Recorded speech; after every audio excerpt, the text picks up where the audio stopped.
The latest. Thank you for your love and support. I appreciate it. Or wonders they say shall never cease to happen. A brutal diplomatic war has just erupted on the global stage, shattering the remaining Western influence across the African continent. French President Emmanuel Macron and the Russian Foreign Minister Sergei Lavrov have locked horns in a ferocious war of words over a single, deeply toxic accusation.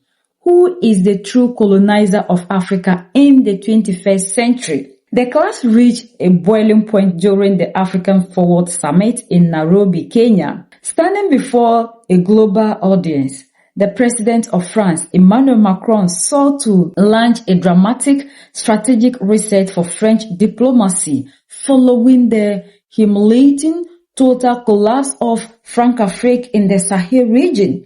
With French troops expelled from Mali, Burkina Faso, and Niger, and the Russian influence rapidly taking their place, a visible frustrated Macron went completely on the offensive.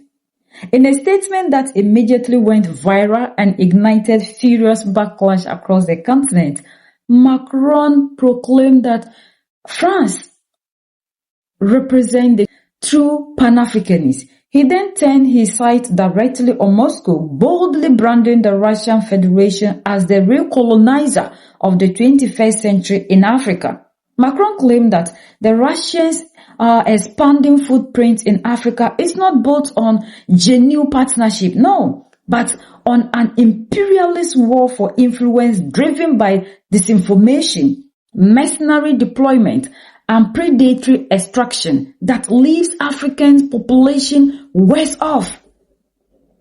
For the leaders of France to lecture the continent on Pan-Africanism, a philosophy explicitly born to dismantle French and Western colonial structures, was seen by millions as the ultimate display of paternalistic arrogance.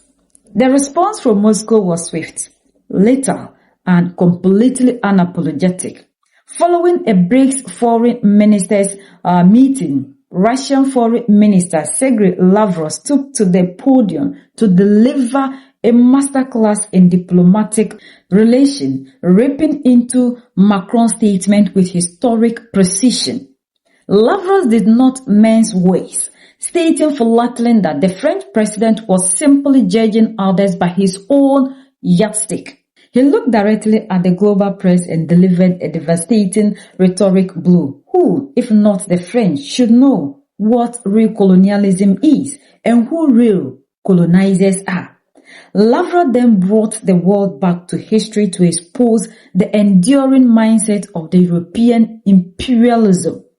He revealed a private meeting he held on a sideline of the UN General Assembly with top European Union and French diplomats during the political upheavals in Mali.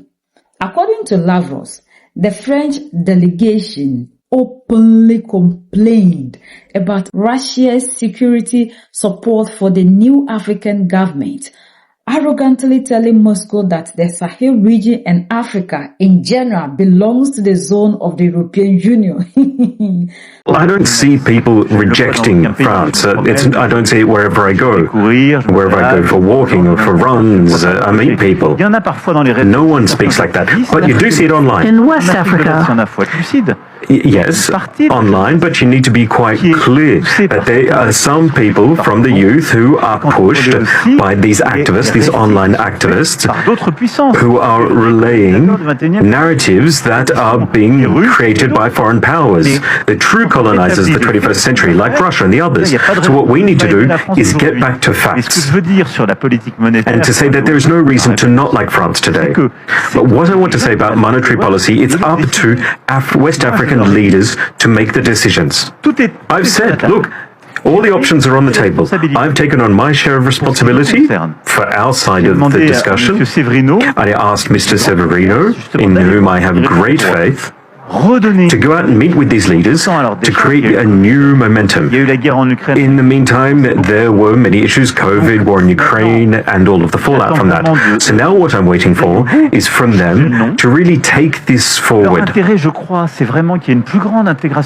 think we need more regional integration from a monetary and a trade point of view. Who, if not the French, knows what real colonialism is, who the real colonizers are?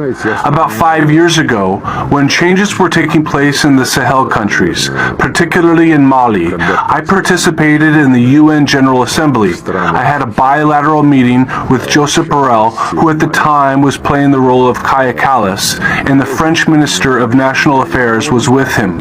And since Mali was then a fairly hot topic on the international agenda, they began to ask why we had supported the change of government.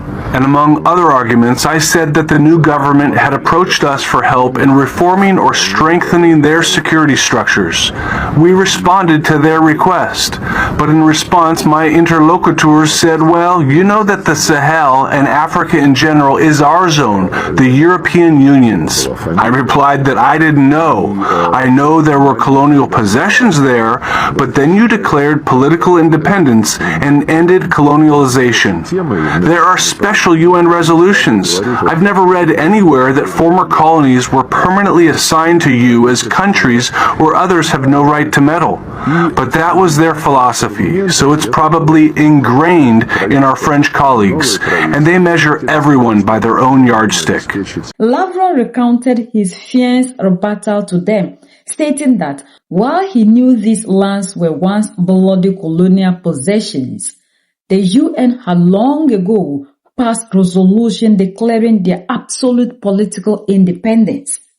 So in the minds of these people, Africa, the whole of Africa, is their territory. Like he said, he reminded them that Africa is independent. According to him, when are all in all the savior, the protector, the unifier, the messiah, the king of kings, the most loved, General Assimi Goïta took power, he needed help. That was when the defense minister, General Sadio Kamara, went to Russia looking for help, for protection, because they know very well that if they don't have that backing from a big force like Russia, these people will rise up and make sure all the plans, all their fight, all their struggle will be in vain. When EU and France realized that Russia is protecting the leaders in Mali, they were not happy.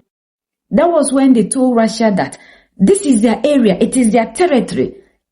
Russia should back off so they can have their way. In the mind of these people, Africa is like a property they own. We belong to them, they do what they want to do with us. And these are the people who will still come portray themselves in a way that the Africans still sit here and believe so much that these are the people who are coming here with equal partnership, with equal deals.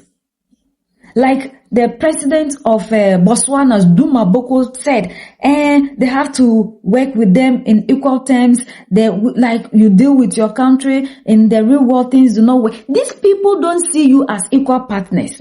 They always have this notion that Africa is theirs, and they have to go to the extent of telling Russia to move away because it is their area. They own everything here. So they should be allowed to do to us the way they want. And he said, in this 21st century, and this is the person who is pointing a finger at Russia, telling Russia that Russia is now the colonizer because Macron believes that we are misinforming people. Russia is using mercenaries, wrong influencers, but in general, Africa loves Europe, Africa loves France, and they just need to reconscientize us, so that we move away from the influence of Russia. Like, these people are not ready for change. They are not ready to understand that the world will not continue to be stagnant. We will move away from whatever influence they have on us. And it's not anybody, but with everything they are doing, we are seeing. It's no longer the time of the mainstream media where we only have one information from them, they polish everything and give to us. We cannot see through the lens of everything that is happening. It's amazing how these people are pointing a finger at a nation that has never colonized. These people never want to accept any responsibility of their actions. They always want to push the blame on other people. They haven't done anything. For how many years haven't we seen France in Africa? What has been the change that we have received, if not our resources moving and not being used to benefit us? It's amazing how these people are pointing a finger at other people for their own mistakes. We are the only ones that can set ourselves free. So that's the latest around the world, in Europe, and in France, and in Russia.